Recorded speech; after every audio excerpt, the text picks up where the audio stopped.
इनका कहना है कि जांच करा के तोड़नी चाहिए, ठीक है, मैं समर्थन करता हूँ इस बात की।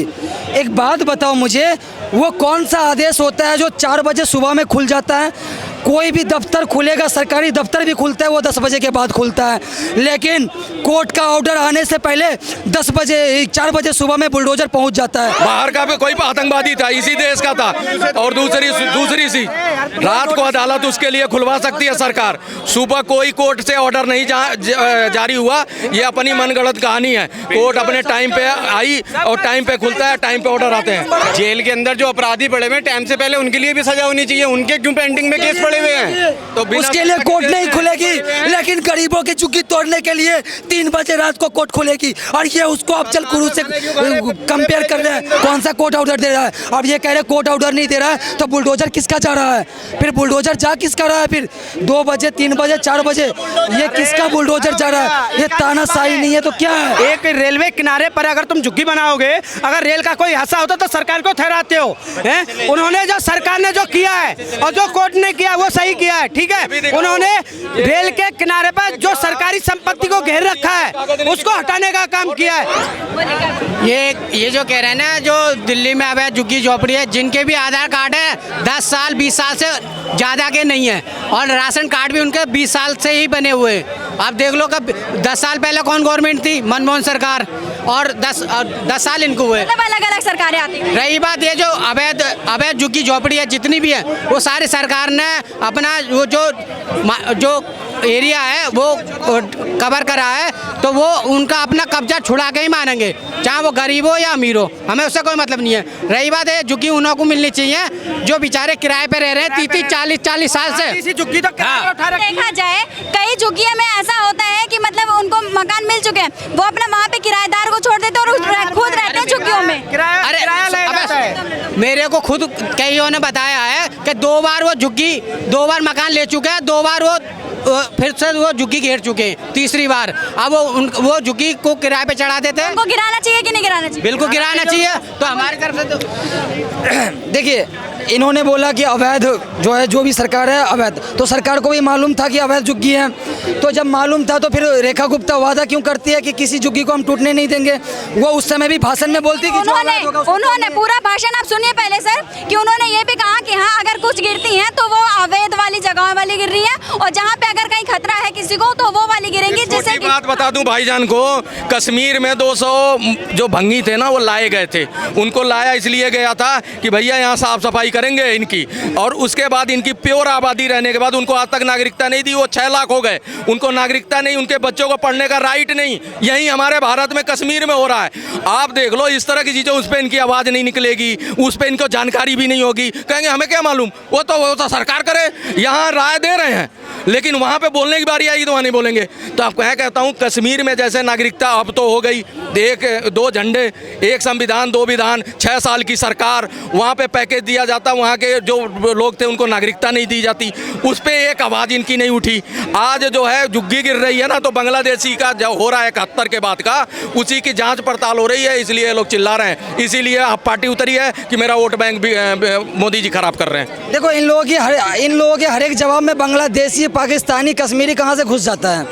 कश्मीरी क्या हमारे देश के लोग नहीं है? ये रेखा गुप्ता जी है, ये क्या बांग्लादेशी को इसका जवाब दें? कश्मीर हमारे देश में नहीं है, पाकिस्तान बोला नहीं, बांग्लादेश बोला नहीं, मैंने तो कश्मीर बोला। और कश्मीर अभी मैंने बांग्लादेश से जो 71 के बाद आए, आप उसमें क्या नाम नहीं लूं, उसका बांग्लादेश का क्या मैं कोई देवी का नाम रख दूं, उस पर भी चिढ़ जाओगे? तो वही कह रहा हूँ कि आप सुन लो, पहले सुन के जवाब दो तो अच्छा रहेगा।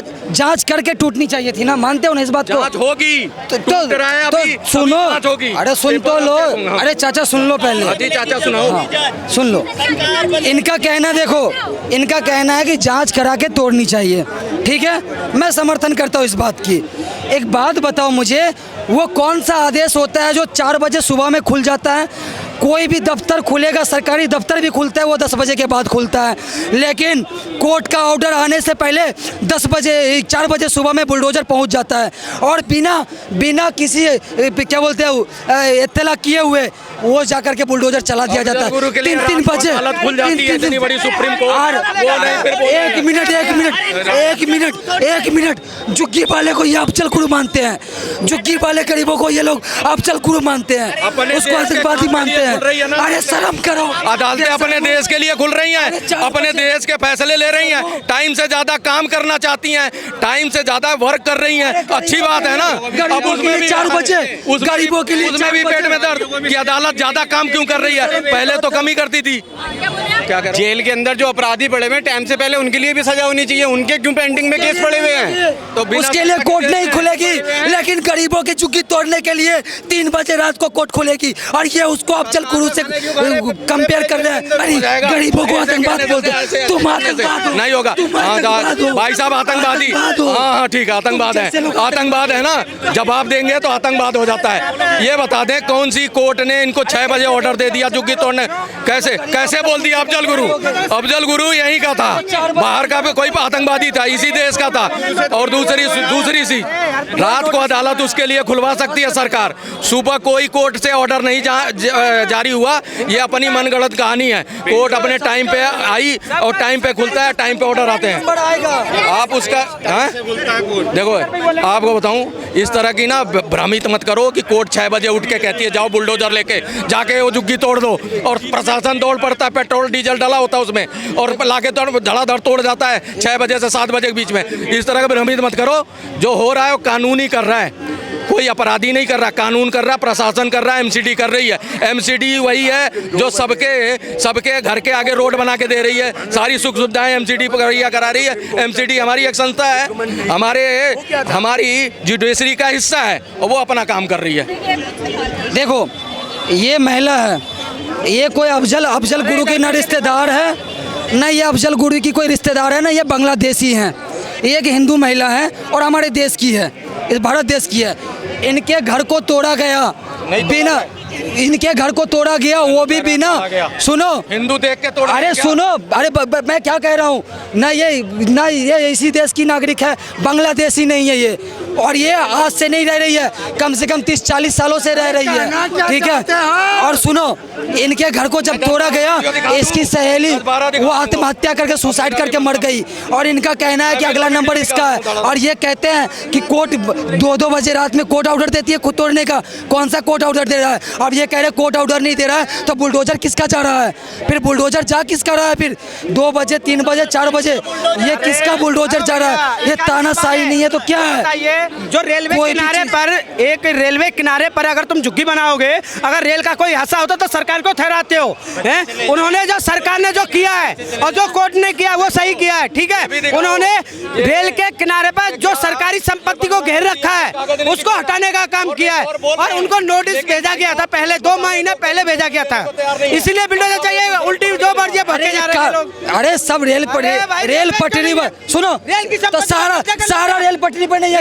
कादीपुर में रेल है, कादीपुर में रेल है। सकूर बस्ती, पटेल नगर, कीर्ति नगर तक झुग्गियां रेलवे लाइन पे ही हैं। भाई साहब नहीं है तो यहाँ से मंडोर एक्सप्रेस पकड़ो आप 9 बजे की और जाओ तो यहीं से शुरू हो गई है झुग्गी बस्ती, सदर से लेके पटेल नगर, कीर्ति नगर, सारी झुग्गियां हैं रेलवे लाइन के ऊपर। पानी के टीन के कनस्तर रखे हैं, लोग पटरियों पे बैठे हैं। आप बताओ, बच्चे मर नहीं रहे होंगे रेल से, लेकिन भैया पैदा करे जाओ, मरते रहो, क्या दिक्कत है?